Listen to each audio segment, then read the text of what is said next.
Welcome back to our little cottage here on the river in the far north of Idaho. So, as a 40-year-old woman with ADHD, one of the things that I really struggle with is eating breakfast. And I am a person who, in the morning, when I get up, I just want to have a cup of coffee and go. I don't want to have to stop and eat anything. First of all, I'm usually never actually hungry for breakfast. And so feels kind of hard to eat something when you're not actually hungry. But then at the same time, it's also just, I don't want to stop what I'm doing. I'd rather just have a cup of coffee, let that kind of fill me up, and get about my morning.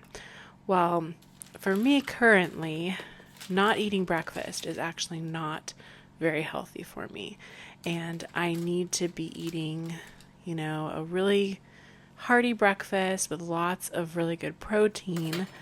And so for me, I'm having to figure out, okay, what do I need to do then in order to make sure I'm eating breakfast every single morning? And what can I do that is going to be quick and easy, that I don't even really have to think about it, and I can just grab it and eat it and get on with my morning. And so one of the things that I'm wanting to do is start making more things that I can prep ahead of time, have in the fridge or have in the freezer, and all I have to do is heat it up and it's ready to go. And so I'm really wanting a no stress breakfast. And these make ahead breakfast sandwiches are absolutely perfect for that. Now here I'm making my homemade sourdough bagels for the sandwiches. So this does take a little bit of work if you're going to do homemade bagels. But of course you can use store-bought if you want to, or English muffins if you want to. You really can use whatever you'd prefer. So if you don't have the time, or you just don't want to make your own bagels or English muffins, you can absolutely use store-bought. I just like to use the homemade sourdough, because I do find that I feel better when I'm eating homemade sourdough than if I'm just eating bagels or English muffins from the store. And you can find my recipe for sourdough bagels on my blog over at homespunannie.com. And I will also have them linked in the description box below.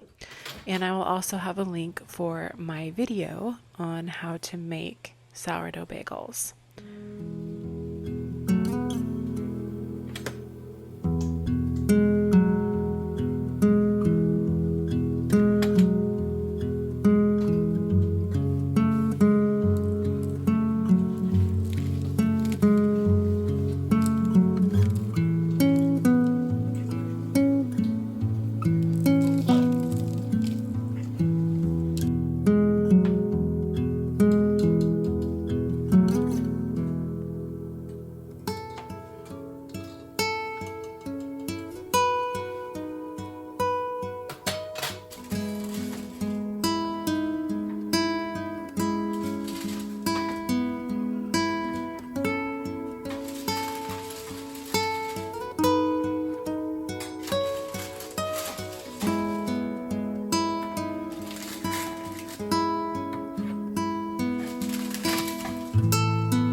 And so for my breakfast sandwiches, I like to keep them pretty simple. So just eggs, sausage, and cheese. And so here I'm prepping the eggs, and I just did 6 eggs with some heavy cream and whisked that all together and seasoned it with salt and pepper. And I also prepped a baking sheet with some parchment paper, and I made sure the parchment paper was big enough that it went over the sides of the baking sheet, because you're going to pour the eggs onto the parchment paper. So you really want to make sure that there's plenty of overlap so the eggs don't kind of get under the parchment paper. You also want to preheat your oven to 350 degrees. And I like to use just a basic breakfast sausage, and so this is Jimmy Dean sausage from Costco. At least I'm able to get it at my Costco here.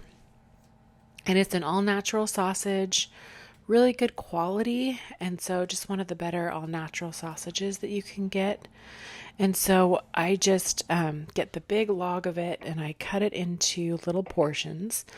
And then here I'm just going to flatten out the little rounds until they're nice and thin and they'll fit a nice big bagel.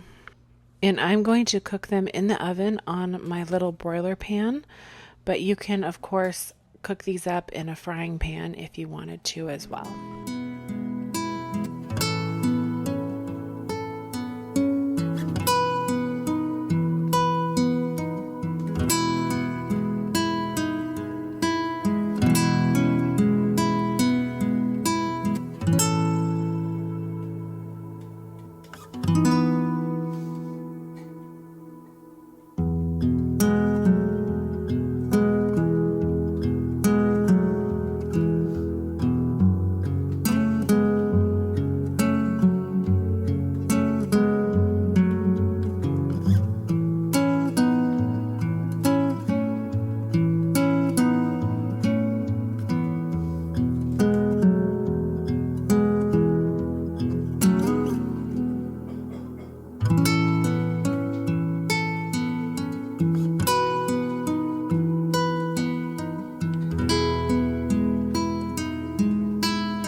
And here with the extra sausage left over, I'm just shaping it into these little discs and putting it onto a parchment lined cookie sheet. And this is going to just go in the freezer for a bit until these are nice and hard. And then I'm just going to throw them into a large Ziploc bag and stick them back in the freezer. And these are great for when you need to just maybe pull out 1 or 2 sausage patties, and you can let them thaw. They thaw pretty quick if you just put them on a plate on the counter, and you can cook them up real easily. So that's what I do with the rest of the sausage log that I get from Costco. And then here I'm taking the eggs and I'm pouring them onto the parchment lined baking sheet. And this was very thin. It was a very thin layer of egg. And so next time I might do 8 eggs instead of 6, but it still worked fine. They do puff up slightly as they bake. And both the sausage and the eggs will cook in the preheated 350 degree oven. And of course they'll cook at different times. So the eggs took about 12 to 15 minutes. You're just going to want to check them until they're cooked through. And then the sausage took, I want to say, about 20 minutes or so. Again, you just kind of keep an eye on it and check it and pull it out when it's done.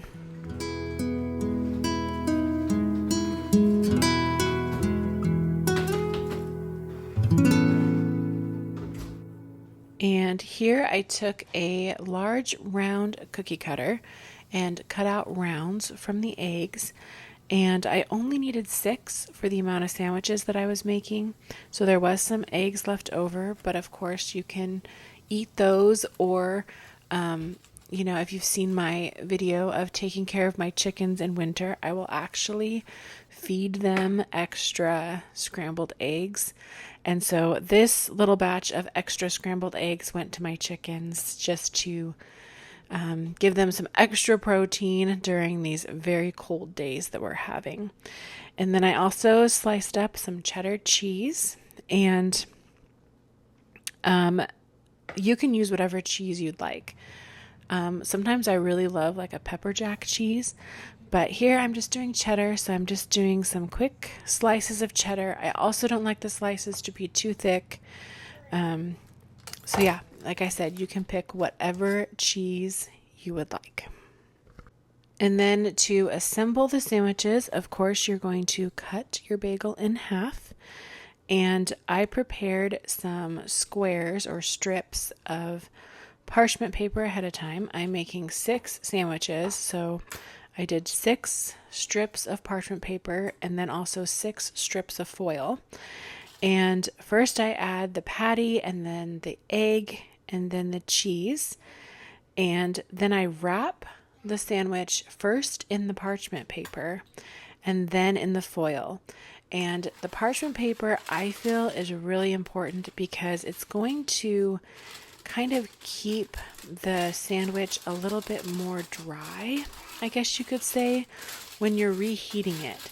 And so if you're just going to do the foil, I find there's just, a little bit more moisture and it isn't as nice when you reheat them. And so I think the parchment's really important. So you're going to want to wrap them in parchment paper, then the foil, and then you'll put these into a Ziploc bag and put them in the freezer.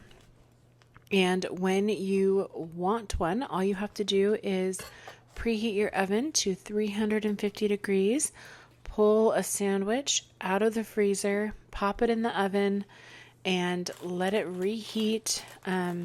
Again, it's one of those things where just depending on your oven, you're going to want to check it. I would say between 15 and 20 minutes. But yeah, just be checking on it, and there you have your breakfast. And so this does take a little bit of prep ahead of time, but once you have a nice batch of these sandwiches prepped and in the freezer, you could prep, enough for a week. You could prep enough for 2 weeks. You could even do 3 weeks. I think these will be fine in the freezer for up to a month. So really you can do a nice big amount of prep work and have quite a few breakfasts all ready to go. So if you're like me and you struggle to eat breakfast every morning when you know that you need to, I highly recommend making yourself some make-ahead breakfast sandwiches.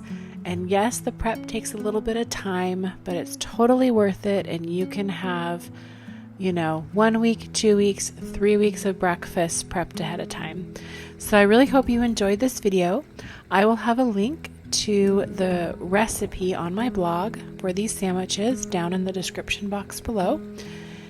If you enjoyed this video, please subscribe to my channel if you haven't already. Give it a like, share with someone else you think would enjoy it, and I will talk to you guys in the next video.